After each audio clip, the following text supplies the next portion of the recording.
Cricket దిగ్గజం సచిన్ తేందూల్కర్ కుమారుడు అర్జున్ తేందూల్కర్ వివాహ వేడుకలు ముంబైలో అట్టహాసంగా జరుగుతున్నాయి. సానియా చందోక్తో అర్జున్ వివాహానికి ముందు నిర్వహించిన ప్రీ వెడ్డింగ్ వేడుక మంగళవారం రాత్రి ఘనంగా జరిగింది. ఈ వేడుకలో అర్జున్ బేస్ కలర్ బంద్గాలాలో, సానియా గోటాపట్టి లెహంగాలో మెరిసి ప్రత్యేక ఆకర్షణగా నిలిచారు. కుటుంబ సభ్యులు, సన్నిహితులు పాల్గొని ఆనందాన్ని పంచుకున్నారు.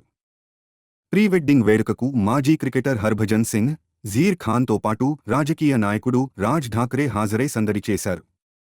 టెండూల్కర్ కుటుంబం సంప్రదాయ దుస్తుల్లో ప్రత్యేక ఆకర్షణగా నిలిచింది. రేపు అర్జున్, సానియా వివాహం వైభవంగా జరగనుంది.